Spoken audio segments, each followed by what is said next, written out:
Hai semuanya, kenalin, nama aku Adele. Aku akan berjalan bersama kalian melewati fase spiritual awakening.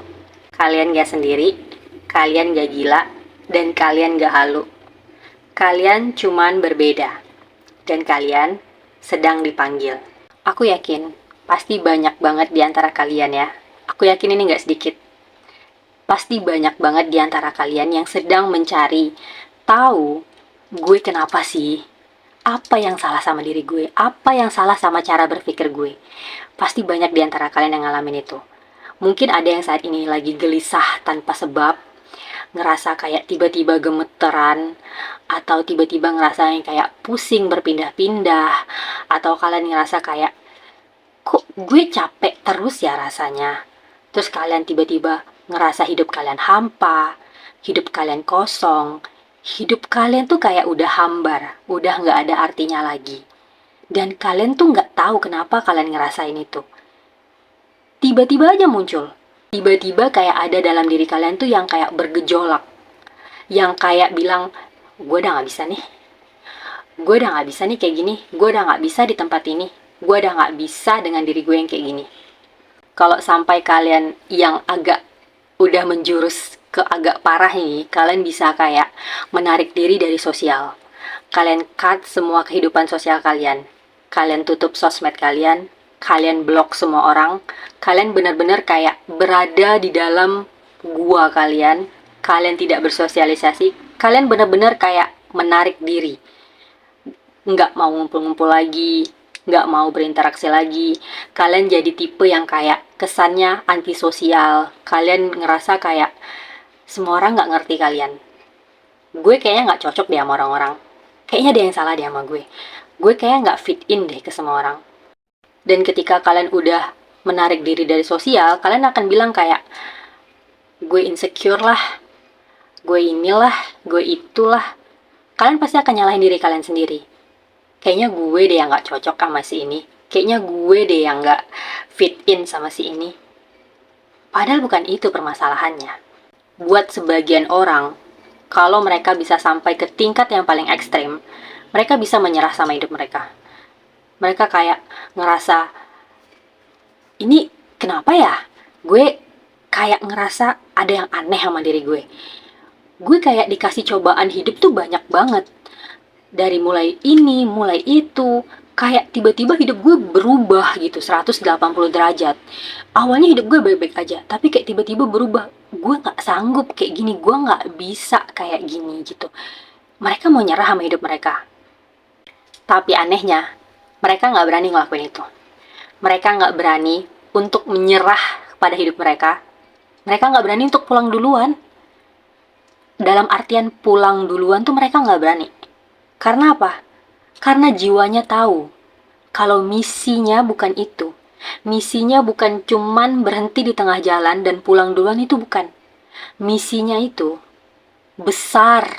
Misinya itu lebih dari apa yang bisa kamu bayangkan. Kalian pasti akan mencari, kalian pasti akan searching, kalian pasti akan Google, kalian pasti akan cari tahu nih, apa sih yang salah sama gue? Gue kenapa sih gitu? Ketika kalian udah menyebutkan gejalanya, kalian pasti akan disangkut pautkan kayak misalkan kalian panic attack, kalian anxiety, kalian misalnya disorder tertentu, atau misalkan kalian terlalu banyak kerja, overwhelm, overthinking. Mungkin ada yang bisa disangkut pautkan kayak kalian GERD. Itu normal, itu wajar, dan itu nggak salah. Dan ketika rasa gelisahmu itu muncul, saat itulah semesta sedang menekan tombol on. Dan perjalanan pun dimulai. Analoginya, kalian tuh baru akan diajak jalan-jalan. Tapi perjalanan ini tuh nggak mudah. Perjalanan ini tuh panjang. Perjalanan ini butuh pengorbanan dari kalian. Kalian akan diminta untuk mati berkali-kali dan lahir kembali menjadi versi terbaik kalian. Kalian harus menyelesaikan karma pribadi. Kalian harus menyelesaikan karma leluhur kalian. Bahkan sebagian di antara kita akan bertemu dengan pasangan yang bahkan kalian gak akan pernah terlintas sedikit pun akan bertemu dengan orang itu. Kenapa aku bisa ngomong kayak gini? Kenapa aku bisa menjelaskan ke kalian gejala-gejalanya, dan kenapa sampai video ini tuh bisa aku buat? Karena aku mengalaminya. Karena aku mengalami kebangkitan spiritual atau spiritual awakening, tipe awaken collapse. Tipe yang paling berat. Di mana tipe ini hancurnya ekonomi, runtuhnya ego, hilangnya identitas, bahkan realitasku pun ikut berubah. Aku tahu ini nggak mudah. Aku tahu ini tuh butuh pengorbanan, butuh waktu yang panjang. Tapi sebenarnya ini tuh sakral. Dulu waktu di fase awal, aku tuh mikir, apa gue kurang ibadah ya? Apa gue banyak karma sama orang ya? Apa gue udah buat dosa banyak juga sama orang? Makanya tuh sampai hidup gue tuh hancur sehancur-hancurnya. Mungkin kalian juga ngalamin hal yang sama di fase awal. Bisa lebih parah dari aku, atau mungkin bisa lebih ringan dari aku. Tapi, ketika kita ada di fase awal, kita pasti akan mencari keluar. Kita pasti akan mencoba memperbaiki perilaku kita, memperbaiki lingkungan kita, memperbaiki pertemanan kita gitu. Memperbaiki dan mencari gitu. Ini letak salahnya di mana? Ini kurangnya di mana? Ini apa yang terjadi gitu. Pada saat itu, kita sedang memperbaiki permukaannya. Padahal yang harus diperbaiki, isi dalamnya. Bukan sampulnya yang harus diperbaiki, tapi kesadarannya. Dulu tuh aku pernah punya goals di dalam diri aku ya. Aku pengen sampai di titik tertentu nih. Apapun akan aku lakukan. Apapun akan aku kejar untuk bisa aku sampai di sana. Aku kurang tidur, aku capek, aku nggak peduli. Aku nggak cinta-cintaan, aku cuma mikirin hidup.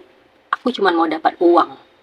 Ya, tapi di momen itu, rasanya tuh kayak semua jalan, semua cara itu di-cut oleh semesta. Diblok, dihalangi, ditutup. Kalian sebutlah apa namanya. Terus tiba-tiba goals yang aku punya tuh rasanya kayak semakin jauh. Kayak bahkan untuk ngebayanginnya aja tuh udah nggak ada hasrat lagi.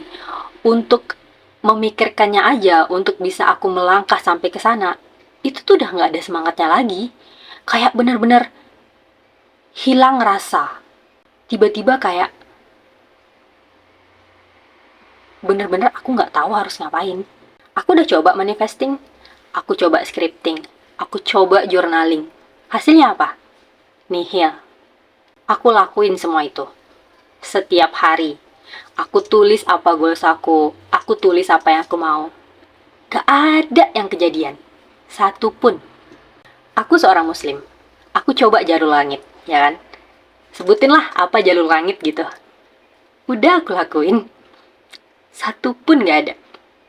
Justru ngerasa kayak, kok terasa makin diblok ya? Kok terasa makin susah? Bahkan jangankan untuk goals aku, bahkan untuk survive ke diri sendiri aja tuh rasanya kayak, kok berat ya? Kok gini banget sih gitu. Terus aku ketemu sama satu video yang ngebahas tentang human design gitu kan. Katanya kayak kalau kita belajar human design tuh kita bisa tahu nih apa bakat kita sesungguhnya. Aku mikir, mungkin aku nggak cocok nih sama goals aku. Mungkin aku punya bakat yang lain. Aku coba. Tetap aja itu nggak berlaku buat aku. Sampai beberapa kali aku coba tes MBTI gitu kan. Siapa tahu aku keliru. Siapa tahu aku salah gitu kan tesnya kan. Tetap aja introvert, tetap aja nggak berubah, tetap aja kayak gitu. Dan nggak ngaruh juga. Sampai ada satu momen dimana aku kayak yang intens nonton tarot.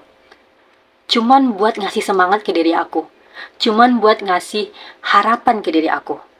Aku cuma nonton yang baik-baiknya aja. Dan aku cuma nonton yang tentang ngebahas tentang hidup. Ya, aku nggak bahas tentang cinta-cintaan. Karena pada saat itu aku nggak mikirin cinta. Aku cuman pengen hidup aku lebih baik. Aku cuma pengen keluar dari belenggu ini, keluar dari tempat ini. Tapi tetap aja, itu nggak bekerja di aku. Nggak sama sekali. Sampai di satu titik tuh aku ngerasa kayak bener-bener buntu, bener-bener hopeless. Setiap hari itu aku cuma nangis. Aku nangis kayak bener-bener nangis, Cuk. Bener-bener nangis tuh kayak yang meraung-raung sampai meratap, sampai mata aku bengkak, sampai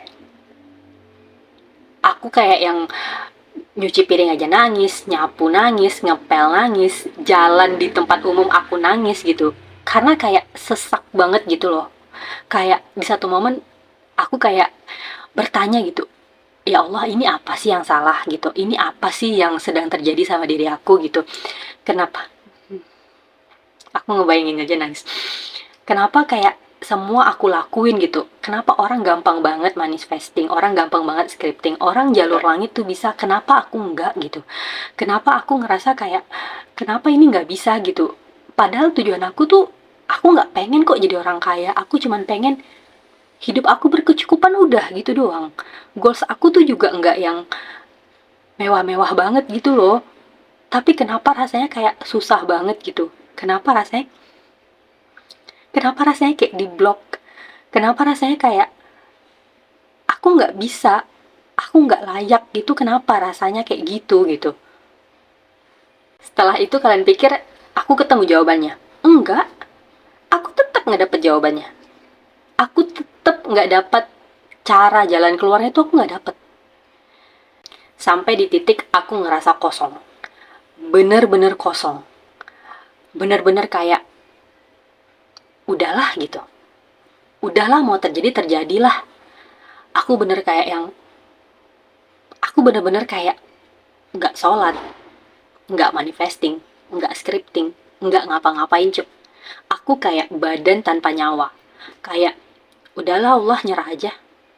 Udahlah, aku nggak tahu lah mau bawa. Udah, kalau aku hancur-hancur lah sekalian. Aku mati-mati lah udah. Aku tuh senyerah itu, Cuk. Aku bener-bener kayak yang, bener-bener kayak badan tanpa nyawa, tahu nggak sih? Kayak cuman kerja, ya karena keharusan gitu. Abis itu udah nggak mikir mau makan apa, udah nggak mikir ini, udah nggak mikir itu. Berat badan aku turun, aku nggak ngurus badan aku, bahkan kayak buat mandi aja tuh aku nggak ada semangat, buat skincarean aja aku udah kayak, udahlah ngapain sih gue skincarean, udahlah. Kayak bener-bener hidup tuh udah nggak ada artinya. Kalau hari itu juga aku mau nyerah juga, ya udah terserah, silakan. Tapi tetap di kepala aku tuh isinya kayak, ini kenapa sih, ini kenapa sih, ini kenapa sih gitu.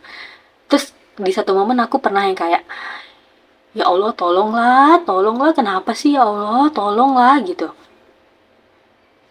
Aku tuh udah se-hopeless itu, se-desperate itu. Aku bahkan ngerasa kayak, Allah, kenapa sih? Kenapa sih susah banget? Kenapa sih orang bisa? Kenapa sih aku nggak bisa? Aku kurangnya di mana sih gitu?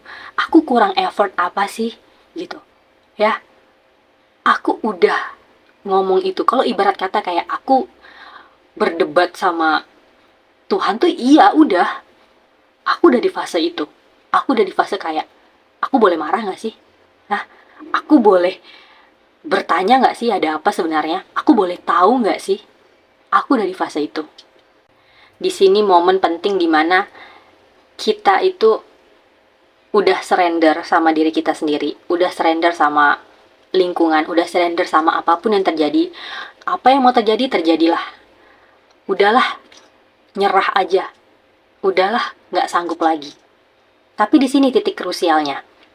Sampai akhirnya, satu hari, aku ngeliat di HP aku jam 11.11. Ya, dulu waktu zaman SMA, teman aku pernah bilang kayak, kalau kita ngelihat angka kembar 11.11, itu katanya ada yang kangen sama kita. Di momen itu aku kayak yang, siapa nih yang kangen sama gue gitu. Soalnya waktu itu aku lagi hopeless kan, jadi aku ngerasa kayak, oh ada yang kangen juga ya. Oh ada yang rindu juga ya gitu. Udah di momen itu. Tapi entah kenapa, di hari itu juga, di saat itu juga, di momen itu, ada dorongan dalam diri aku kayak, search gitu, googling lah, 11.11 tuh artinya apa sih gitu. Ya kan? Googling lah aku. Googling, mencari. Oh ternyata bukan 11.11 doang ya, ada 12.12, 10.10, 1.11 gitu, kayak banyak banget gitu kan angka kembar gitu. Tapi anehnya, Setelah aku mencari itu, di hari itu, besoknya, dan seterusnya, aku selalu menemukan angka kembar. Bukan cuma 11-11, 12-12, 14-14, bahkan mirror number juga kayak 1221, 5885 misalnya, atau nggak kayak 9977, 8877. Kalian name it lah, kalian sebut aja lah angka kembar tuh apa aja. Angka mirroring tuh apa aja. Itu jadi semakin rajin banget aku ketemu. Nah, dari situ aku punya semangat lagi. Aku jadi tahu kalau angka kembar itu adalah cara semesta ngomong sama kita gitu. Terus semakin sering aku ngeliat, semakin aku ngerasa kayak mereka denger kok gitu, mereka tahu kok gitu. Jadi kayak semakin aku ngeliat, semakin ada semangat lagi ya gitu di aku kan. Aku mulai sholat lagi, aku mulai scripting, mulai journaling gitu, mulai nonton tarot lagi gitu kan. Walaupun tetap tentang hidup gitu. Aku benar-benar saat itu tidak pengen cinta-cintaan. Aku cuma pengen hidup layak ya. Dan disinilah momen pentingnya gitu. Setelah aku ngelewatin fase gelap aku itu, uh, akhirnya aku mulai ada semangat lagi kan, karena aku ngelihat angka kembar itu. Aku ngerasa kayak semesta tuh ngomong ke aku gitu. Dimanapun aku pergi pasti aku ngeliat kayak di plat nomor, di nomor telepon, bahkan nomor token, terus kayak misalkan nomor HP di jalan atau di billboard, atau tiba-tiba kayak nemu paket belakangnya angkanya sama gitu. Kayak itu loh cara semesta ngomong sama kita gitu. Aku jadi punya semangat lagi gitu, sampai aku tiba di satu momen penting yang menjadi turning point semuanya, dimana momen itu menjadi triggernya aku memulai perjalanan ini semua, menjadi trigger awalnya aku bener-bener awakening. Dan kalau kalian pikir, oh udah nih, udah fase awakening nih gini, enggak, justru ini jauh lebih parah dari yang sebelumnya. Disinilah ego aku diminta untuk runtuh seruntuh-runtuhnya. Aku dipaksa untuk surrender sama semesta. Kayak, udah, lepasin. Let go in semuanya. Tapi nggak semudah itu. Karena untuk bisa lepas dengan apa yang selama ini kita punya, untuk bisa lepas dengan apa yang selama ini kita anggap sebagai pegangan kita, itu nggak bisa. Keterikatan kita dengan duniawi, dengan pekerjaan, dengan uang, dengan apa yang menjadi pegangan kita, misalkan kayak seseorang, atau mungkin suatu tempat gitu. Itu kita harus let go semuanya. Kita harus kayak, udah biarkan semesta bekerja. Lo tinggal ngelakuinnya aja gitu. Jangan lo tantang, jangan lo cegah, jangan lo hindari. Tapi itu nggak mudah. Itu sulit. Itu susah. Dan itu butuh pengorbanan. Fase ini tuh bisa dialami sama orang-orang tuh beda-beda. Bisa cepat, bisa lama. Tergantung dari kesiapan jiwa kita. Seberapa siap kamu menerima kenyataan kalau kamu nggak akan bisa jadi orang yang sama lagi. Kamu akan berubah. Dipaksa berubah. Terus kalau kalian mikir kayak, tapi kan nggak berat dari sebelumnya. No, fase ini adalah fase yang paling berat, paling panjang, paling menguras air mata dari yang sebelumnya, paling bikin kamu ngerasa kayak, ini tuh harus gue lakuin berapa lama sih? Ini tuh kok nggak habis-habis sih? Kok ini nggak ada selesai-selesainya? Hidup gue kayak gini tuh kenapa? Kapan selesainya gitu? Karena fase ini, fase yang dinamakan Dark Night of the Soul. Fase yang lebih gelap dari yang sebelumnya. Karena di fase ini kamu udah di-trigger oleh sesuatu yang membuat kamu akhirnya melihat ke depan. Dan kamu dipaksa untuk merubah semuanya. Merubah dari dalam, keluar. Ketika kita udah ngelewati fase ini, kita tuh secara nggak langsung kita tuh udah let go ego, udah surrender, udah yang kayak, udahlah gitu. Frekuensi kita akan naik. Dan ketika kita sampai pada frekuensi tertentu, kita mengaktifkan kode jiwa kita. Atau biasa disebut dengan blueprint. Setelah kamu mengaktifkan blueprint kamu, secara tanpa sengaja, dan kalian pasti nggak akan sadar gitu kalau blueprint kalian udah aktif. Disinilah kalian akan mengalami hal-hal yang tidak bisa dijelaskan oleh logika. Tapi kalian tahu, itu benar. Kamu nggak akan jadi orang yang sama lagi kayak sebelumnya. Realitasmu hidup berubah. Pasti ada perubahan-perubahan yang signifikan di dalam hidup kamu. Entah kamu pindah rumah, entah kamu pindah kerja, entah teman-teman kamu yang sebelumnya itu tiba-tiba menjauh, entah kamu yang menarik diri dari mereka semua, karena kamu sudah berbeda frekuensi dengan mereka. Tapi kamu pasti akan dipertemukan dengan orang-orang baru, dengan tempat yang baru, dengan sosial yang baru, mungkin dengan pekerjaan yang baru. Videonya sampai di sini dulu, dan kedepannya aku akan jelaskan ke kalian satu persatu secara detail dan mendalam. Dan kalau setelah video ini, kalian ngerasa pusing atau mual, kalian bisa coba grounding. Karena grounding bisa menyelaraskan informasi yang aku kasih ke kalian. Semoga kalian bisa melewati fase ini. Jangan menyerah, kalian gak sendiri, kalian gak gila, dan kalian gak halu. Sampai jumpa di video berikutnya. Dadah!